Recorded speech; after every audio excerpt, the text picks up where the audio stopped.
several years ago now, I read an interesting bit from Judith Viorst, noted author and Redbook columnist.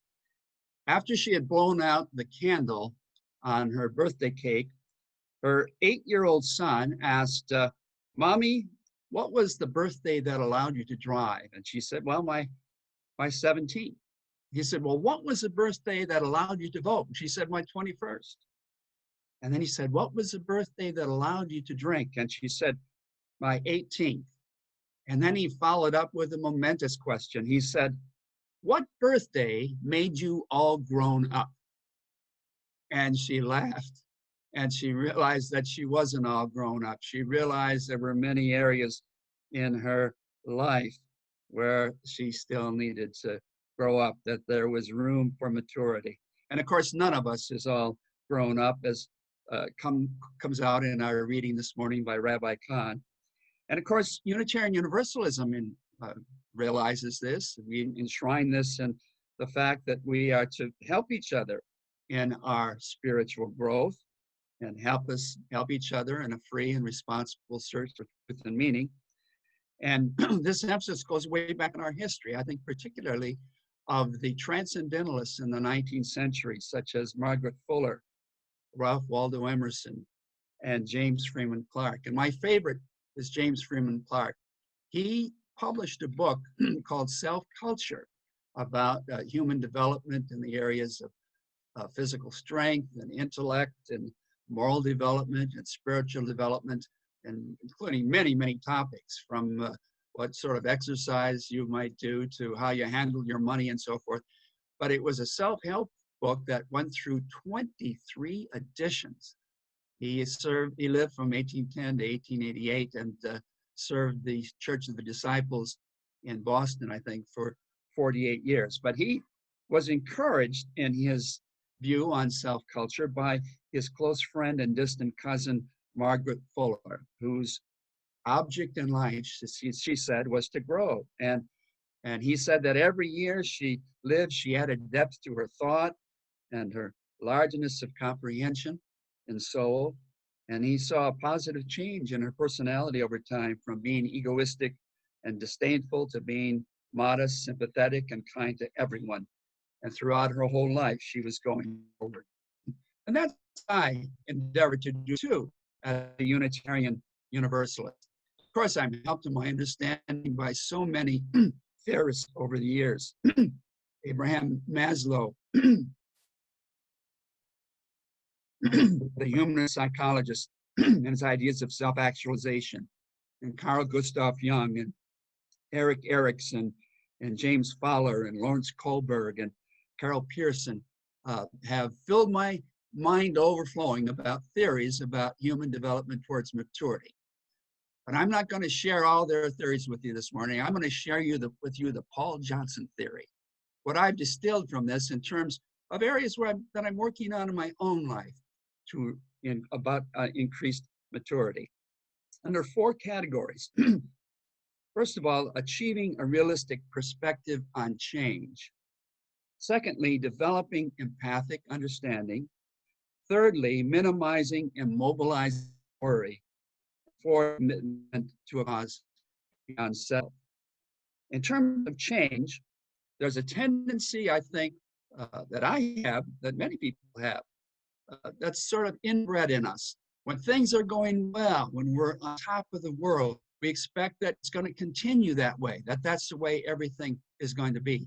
And when we may be in the slough of despond and things are not going well, we think, well, this is the way things are going to continue. But of course, life is not that way. It goes and it grows and it flows. And I'm so impressed with the reading by Anne Morrow Lindbergh that I got from Galen Gingrich of All Souls Church in New York City. By the way, every morning at 4 a.m., he puts a thought for the day on the internet. And you can get this every day as sort of a centering. And what he sent out on January 9th, 2020, is this piece from Anne Morrow Lindbergh, which has been helpful to me. We have so little faith in the ebb and flow of life, of love, of relationships. We leap at the flow of the tide and resist in terror its ebb. We are afraid that it will never return.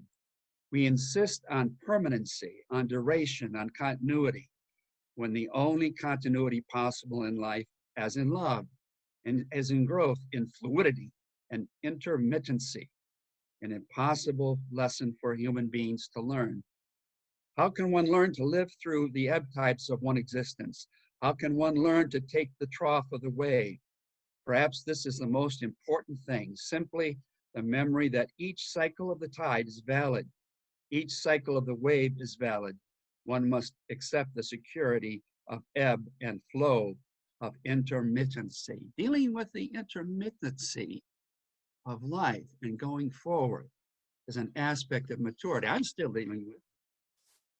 And then a change within our institutions and within our national life as well. But I think of the change within our Unitarian Universalist Ministers Association. I was once president of the national organization and was editor of our guidelines of professional expectations at one point back in the 80s.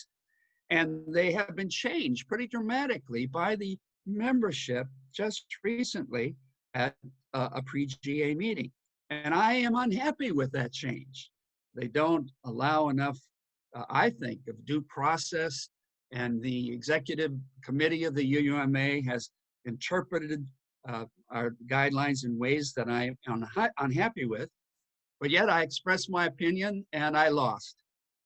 Only 10 to 15% of our membership agreed with me. What do you do when that change is thrust upon you in a democratic situation?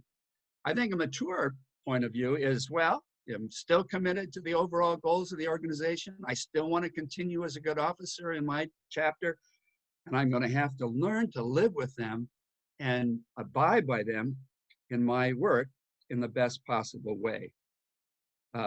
I think of the changes in organizational structure of the UUA from district to regions. You know, I always was pleased with the fact that I had a personal relationship with someone on the UUA board from my district and could discuss things with them and get an understanding of what was going on. Now we're in a region and we have our at-large members of the board. I don't like that. I don't like that change. By gosh and by golly, the bylaws were changed. And as a mature person, I have to live with them in terms of what they represent. So change and adjusting to it in a mature way is a challenge for me that I hope I'm developing better skill at.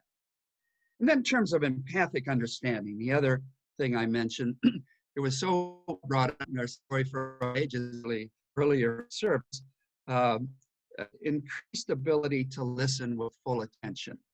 You know, this is often a problem. You know, someone is sharing a story with you and you're thinking, boy, I'm going to tell them about my story, you know, and you're thinking about how you're going to respond. Or someone is presenting you with a problem or difficulty and you start problem solving in your mind for them and kind of miss the full gist of what they're trying to share. A number of years ago, I read the book, Men Are From Mars and Women Are From Venus. How many of you read that book? Not some of you. And, you know, I was a little leery of that book. It sounded kind of hokey. But boy, did it ever include a truth that really affected me and my wife. Because, you know, my wife sometimes would come home with a concern about a problem at work. And right away, I'd say, well, have you thought of trying this? Or have you thought of trying that? Or maybe if you would do this, rather than simply listen. And I think she was kind of upset with me. No, just listen. I don't want to get into a problem-solving mode right away.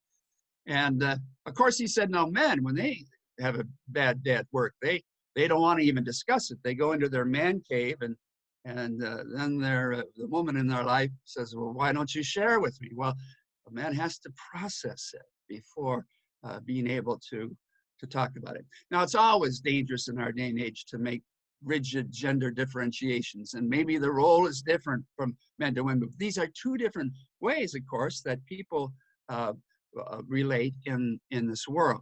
And for me, in my maturity, it's been important to learn how to listen. And you know, even if someone, you know, this happens in ministry, that people are unhappy with you and they'll express a criticism and not getting defensive, but can you say more about that? How do you think this should be dealt with to listen to what people have to say? You know, a number of years ago, I was at an interfaith gathering and while we were waiting for lunch in line, a gentleman from another religious faith said to me, well, what do you Unitarian Universalists believe about God? Well, that's quite a question in the lunch line, isn't it? And I said, well, we don't have a standard dogma about God, but what God means to me is that lure in the nature of the thing, and the nature of things towards purpose and meaning and towards harmony as opposed to disharmony. And he actually put his arm around me. He said, brother, if that's what you believe God is, I am going to pray for you. And he was just as serious as could be. And I was so put off by that. I just closed the conversation. You know, today, I think I would say more about that. Why do you feel that way? And that would have been an opportunity for me to non-defensively tell him what I meant by God and engage in dialogue. And I hope I've matured to the point where I would do that. Or a year ago, this last August, Carol and I were back in Minnesota for family reunions on both sides of the family. And when we were at her sister's place, Betsy, who's at table with me, said, we got into politics. I just loathe President Trump. And Jean on the other side of the table said, well, I love him. And, you know, we were headed for a battle royale, you know, and I had learned over time that my response to Jean was going to be not to join in with Betsy, because I had more her feelings than I did with Jean's feelings, but to say, Jean, I'm interested in why you feel that way. Tell me what in your experience has led you to love President Trump.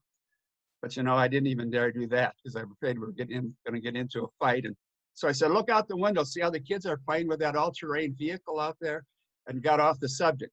But I was pleased with myself that I had been able to consider that and to take that tack. And then, of course, I always have to bear in mind that people are different. They're different.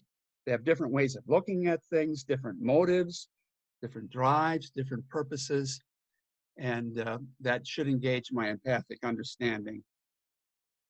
Several years ago now, my wife and I took part in a workshop on Myers-Briggs personality type indicator.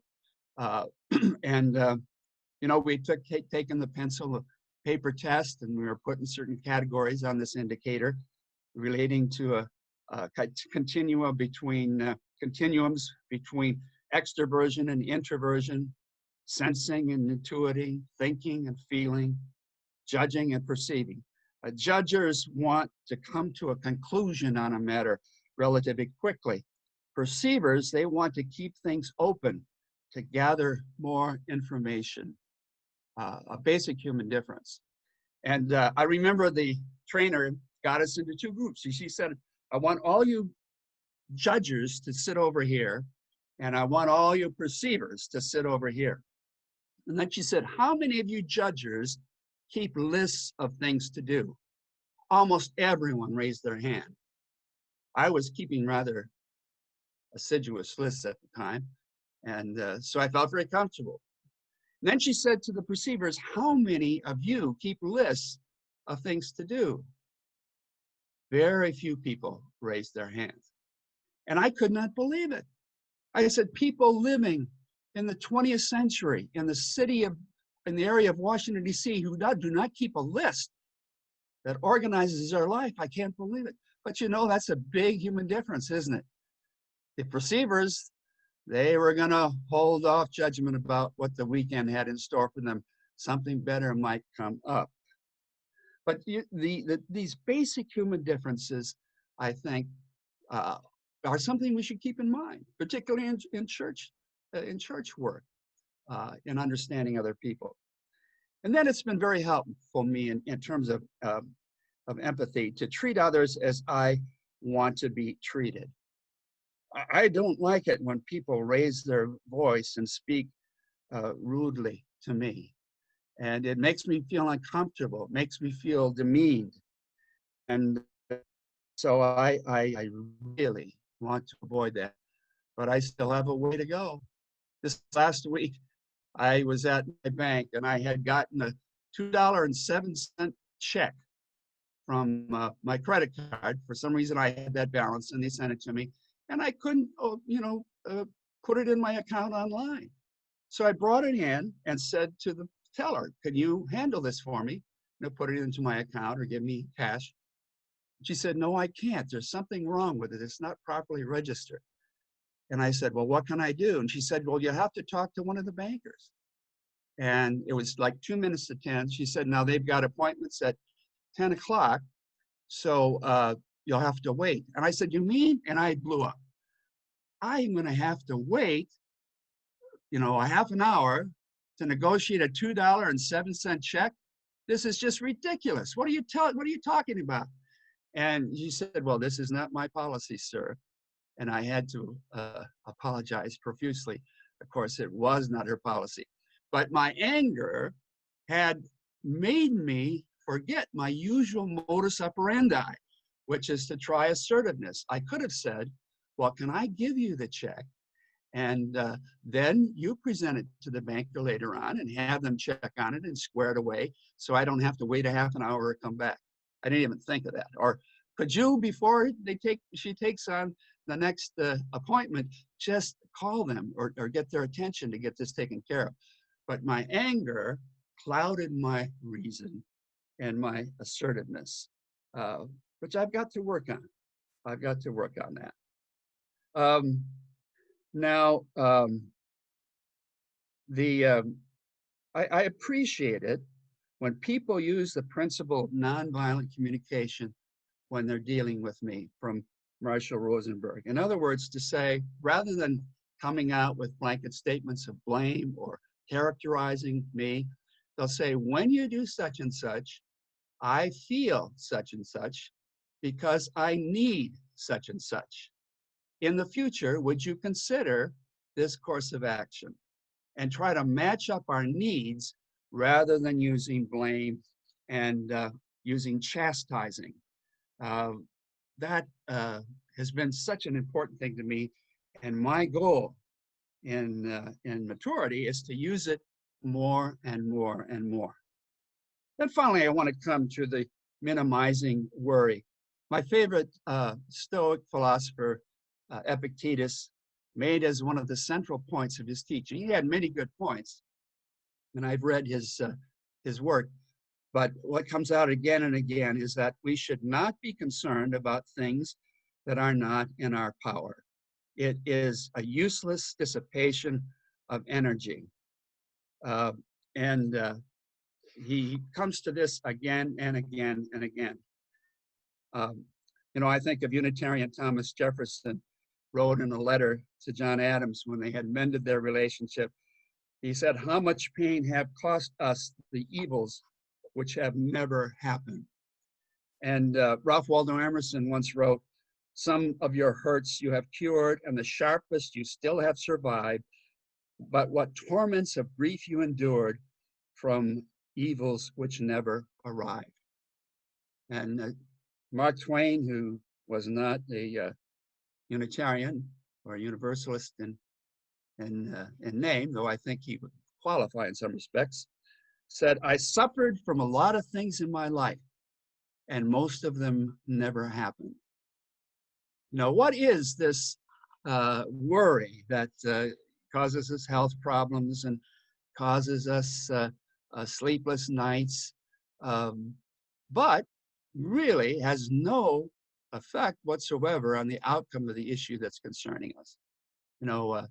We should be concerned to the point where we develop an action plan or determine what we can possibly do, but then to develop the discipline to let it go. And there are two stories that come to my mind that help me at these times. One comes from the late, great guru, Wayne Dyer. I think this was in his first book,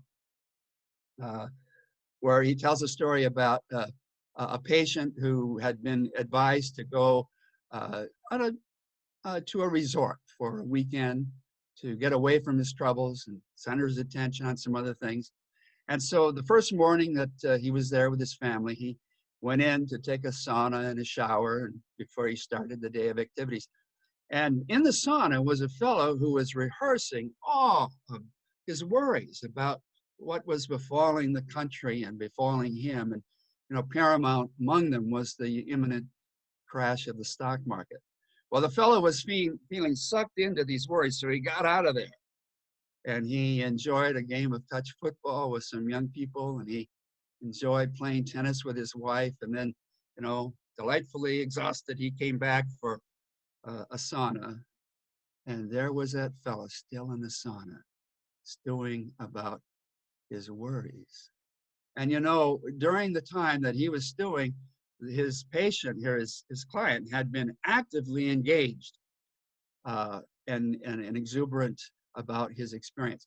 And so that whole idea of when I'm bowed down by things that are concerning and worrying me, to take action.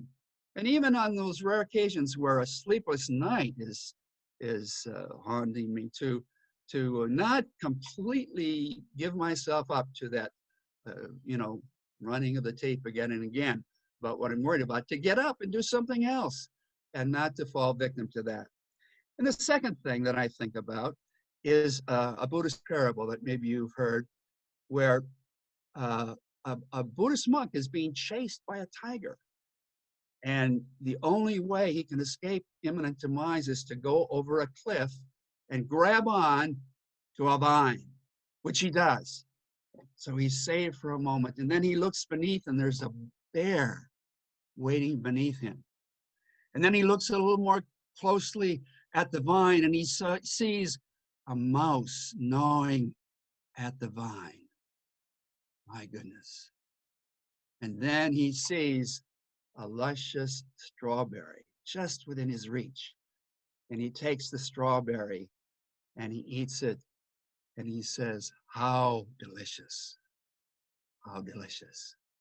So in times of extreme worry and anxiety, I said, what is the strawberry in this situation for me? What is this strawberry for me? Now, I'm sure I'll never have the presence of mind and discipline of a Buddhist monk, but I want to get closer to it in my striving for maturity. And then finally, commitment to a cause beyond self. One of the things that Abraham Maslow found in his study of self-actualizing people was that almost to a person, they were dedicated to a task or a duty or a movement beyond themselves that gave them a sense of purpose, almost of a vocation or mission. And as I look over my life, this has been an important thing for me. What can I give myself through what we're supporting in the congregations I've served? But, I've been part of a referral and information service, adult literacy, the nuclear freeze movement, family promise programs for homeless families, legal service referral, Better Business Bureau arbitration program, federal prison library project, affordable housing, and just a number of different things that have given a sense of verve and a sense of purpose to life. And right now, I think, in the years to come, I'm really committed to the community college movement. Our local community college, Indian River State College here, is going through a tough time. I called them the other day, and they are experiencing the same reduction in enrollment that other community colleges are. Nationwide, all colleges are down 3.7% in enrollment. Community colleges are down 22.7% because they serve the people who are most needy financially and the ones who, are suffering the most during this time of pandemic. And I read last year, I read an article, a study about how many students at these colleges have to drop out because of financial reasons. And it often takes them as much as 6 years to complete a certificate or a 2-year program. And so I said, this is one way that we can address the vast disparities socioeconomically in our country, is to give the possibility of people to attend community colleges. And so I encouraged our congregation in Stewart, and we raised money over time to support a nice scholarship for someone, which was just awarded this last April. And I called them and said, I would like to join your foundation, and my wife and I would like to support a scholarship, but I want to commit myself to the community college movement in terms of greater support from the state. They have the cheapest, cost for any student. It's $3,000. They say it's the cheapest cost in Florida for a community college, but so many people can't afford that. And a scholarship in financial aid is really important and engages my sense of purpose in a very, very strong way. So there you have the Johnson theory. I'm going to share one more thing with you. I just love this piece by George Bernard Shaw, who said, "This is true joy in life, being used for a purpose recognized by yourself as a mighty one, being thoroughly worn out before you are thrown on the scrap heap, being a force of nature instead of a feverish cloud of ailments and grievances, claiming that the world will not devote itself to making you happy." Hear, hear, George Bernard Shaw. I guess what I'm talking about in achieving a proper perspective on change and developing greater empathic understanding and minimizing worry and commitment to a cause beyond self, to me is kind of encapsulated in the process of establishing beauty, truth, and goodness within, and then developing congruence between these inwardly held ideas in our outward behavior. And that's captured so nicely, I think, in the word sincere or sincerity. You know what the word sincere means? It means without wax. Sincera, without wax. In the ancient world, an unscrupulous merchant would take a broken pot and put it together with wax and, paint over it and present it as a lovely pot. But of course, when it was put to the test in the oven, it would fall apart because it was not what it appeared to be. And I love this idea of increasing integrity and maturity, increasing sincerity, and I think it comes through in one of Socrates' infrequent prayers, with which I close. He said, "Beloved Pan, and all ye other gods that haunt this place, give me beauty in the inward soul, and may the inner and the outer person be at one. May the inner and the outer person be at one as we grow in maturity. So may it be for all of us."